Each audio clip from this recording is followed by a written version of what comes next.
Okay, we're outside of this sweet little home in Southeast Bend, and the Nottingham Square neighborhood is definitely one that people know. It's a stricter HOA, really quiet, beautifully kept, a little bit older homes, but typically pretty desirable, but for a particular demographic. What I like about where we are in the neighborhood right now is, like, typically when people don't like this neighborhood, it's because it's right up against road noise, and we're set back. You have to kind of cross the canal to get here. But what I will say is that there are train tracks not too far from here, and that could be another deterrent for potential future homeowners. But generally in this neighborhood, homes are really well kept. There's a lot of opportunity to add value, mature landscaping, pride of ownership. So I think generally this neighborhood has more pros than cons, but definitely keep in mind it's a stricter HOA, and lots of people to look out for that sort of thing. There's some wildlife in the backyard here. It's pretty cute. But this house is set at the very end of this particular cul-de-sac. It does have a downgraded driveway, which is another thing. Driveways can kill deals all day long. Typically it's less desirable for it to be steep in this direction as opposed to down, but one does have to worry about water, right? And these people have obviously a drain here. It does appear to be pitched appropriately. There's gutters, all of those things, but so quiet, so peaceful.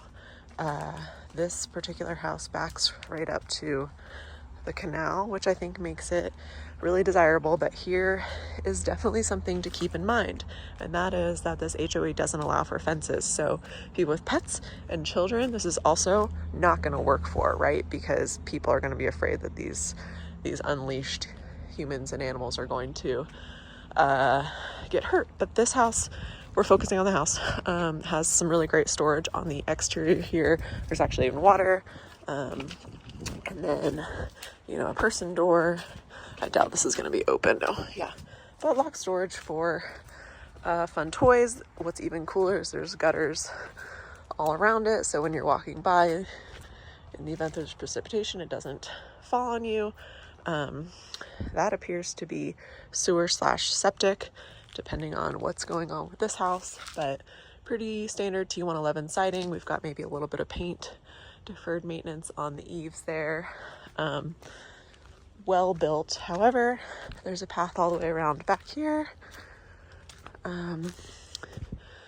We've got like dark brown vinyl frame windows, some cute little shutters, a really beautiful tree in the backyard here, a really nice little space. Something I have seen people do in this neighborhood is kind of fence around their decks to keep pets and children in, depending on how you are using this property.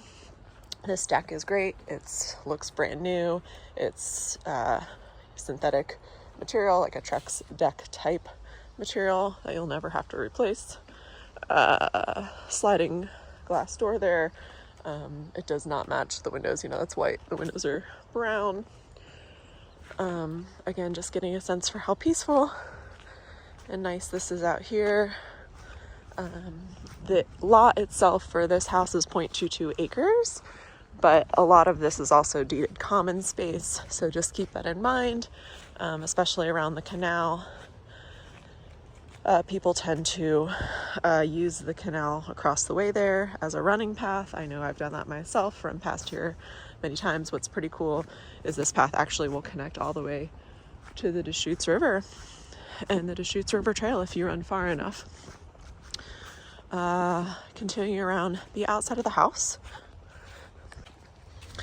just making our way around. This house does have AC, central cooling, and I would say from what I can tell so far, this home,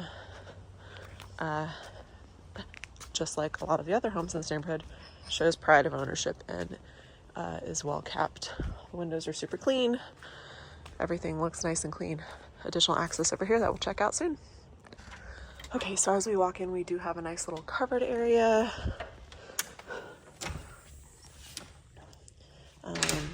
So as soon as you walk in, we're greeted with, this is like a thicker vinyl plank flooring, wood look. It's got a little bit of texture to it. It's wider plank. It's a nice flooring. Interior is painted a few different colors. We've got like a mint green and some orange accent, but it's kind of fun. We've got some pull down blinds here. These windows are fixed. So this is our great room. And we've got an island, and this is some kind of laminate countertop, but looks really nice if you ask me. An updated light fixture, kind of mid-century modern feel I think they're going for. The updated appliances look nice in here.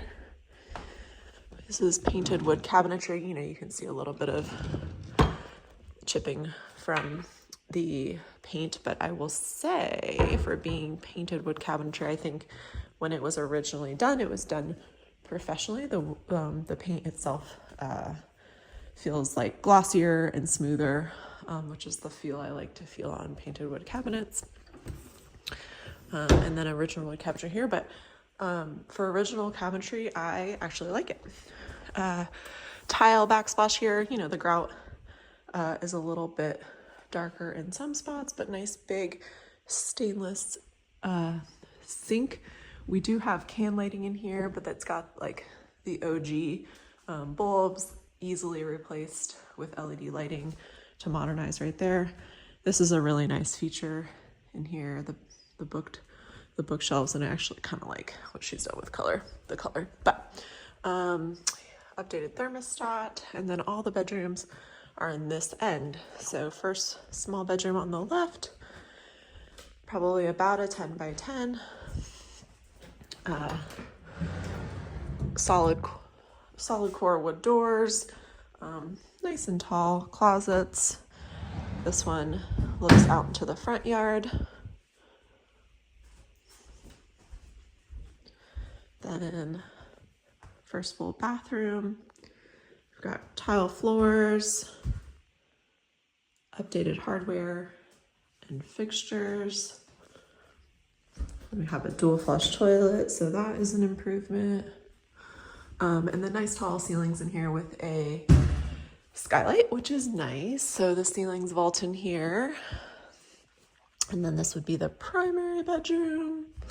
So this bedroom does get the vaulted ceiling. We've got a larger size closet in here, one with 3 doors. This looks out, ooh, there's one of the runner. This one looks out into the backyard and the canal. And then an attached bathroom, and this bathroom has had updates. Looks like there's some under cab lighting, and then solid stone quartz countertops, backsplash, and a fun shower. And oh, this is a fun feature. So they cut a hole in the ceiling so you could get light in there. I like that. That's a fun idea. But that's a nice shower, the glass door, all tile, and then kind of fun matching backsplash tile as well, and another newer dual flush toilet. And the vinyl floor goes throughout the house, which is nice that it's all cohesive. And then other bedroom, this one also looks out onto the running trail or the canal trail, and there's a goose. This bedroom feels real peaceful. And then this would be the laundry room, and ooh, updated furnace and hot water heater. That's all really good stuff. There's even an added air scrubber for smoke. That looks nice and updated. Washer dryer, some like more melamine style cabinetry. This could be updated for sure. And then this is the garage.